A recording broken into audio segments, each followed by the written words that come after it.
Mike Duque of Alabang and also of San Fernando, La Union. At nandito yung mga children nila, si RB. Where's RB? Si Mikey. And ang pinakabatang apo ko, si Robbie dito. Robbie. The king of the family right now. Siyempre, pag yung pinakabunso, normally, yan ang hari. Tapos sa sunod naman ay yung ating pinagmamalaki sa Philippine Navy, si Admiral Ferdinand Toto Goles. Ay, hindi pala. Kasi mukhang bata kasi si Neneng Keto. Ano pala si Neneng? Sorry. Sunod pala. Si Amelita Neneng Goles Simon. Married to Attorney Dave Simon. At nagkakatabato. Si Dave. At si Dave naman ay nagsosocialize somewhere, no?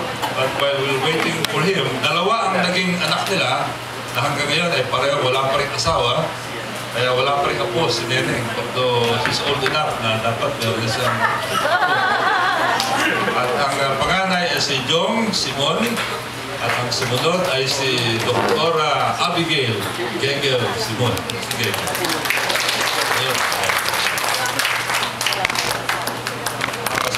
So while waiting for Dave, now, kasama sila ni John Cesar, mga abogado nag-uusap niya.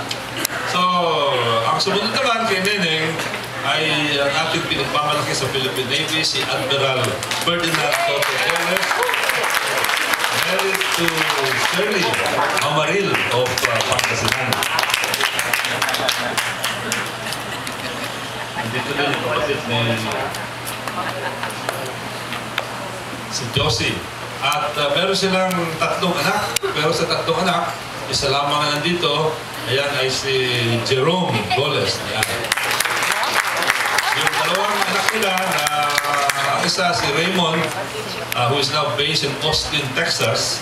At yung babae nila ay si Christine Tintin Goles, who is now based in Singapore.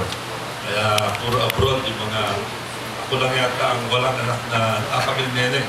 Tapos finally we have Bong. Bong cannot be with us because he's based in LA, busy with his business there. But he'll be coming over maybe later this year. So wala pa rin apo sila Toto.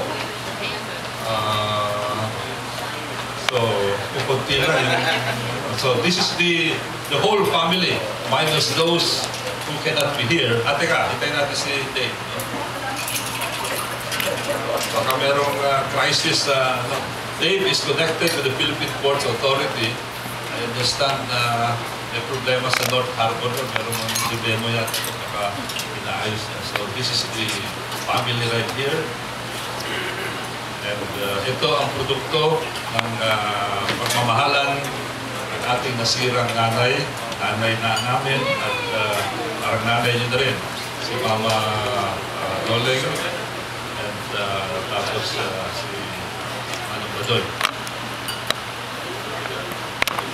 Of course, yung mga pinanggit ko kanina, ito yung mga sinasabi natin mga relatives, no? But tonight, we're also so happy na hindi lang mga kamag-anak at mga kababayan ang dumating. Marami rin mga kaibigan na naging kaibigan ni Mama, naging kaibigan namin na nandito rin. Palakpakan din natin.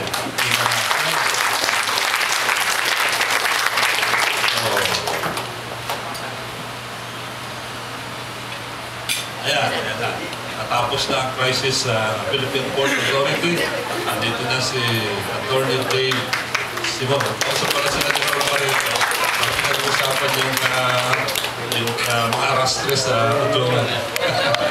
So, dito po. Ito po ang pamilya ni Mama Goles at si Manong Patuloy ninyo Goles. Maraming po salamat. At ngayon, yung kanina yung entertainment numbers natin, no? So, pagpapatuloy natin yung entertainment number, and with this, I will ask now my younger brother, Admiral Ferdinand Goles, to take care of the rest of the entertainment.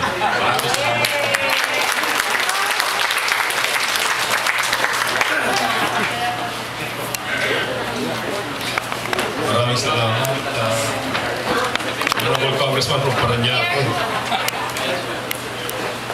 As I have been instructed by my elder sister, si Neneng, who is pretending to look younger than most of us.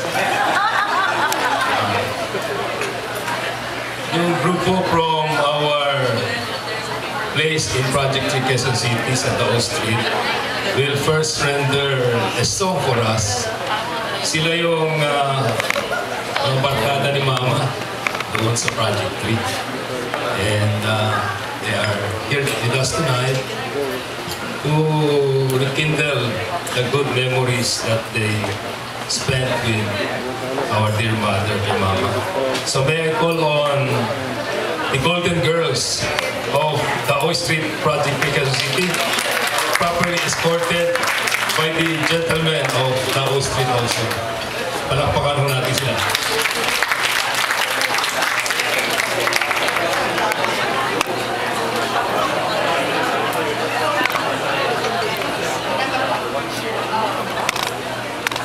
Ano ba kailangan niyo? Ako kami. Ilagay na natin.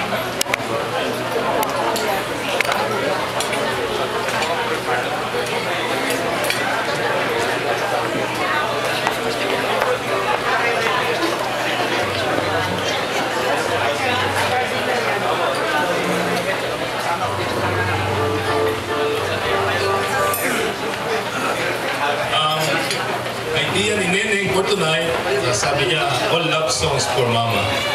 So the delegation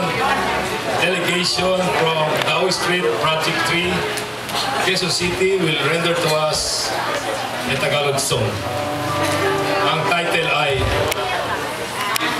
Saan Ka Man Naroroon. Take it away.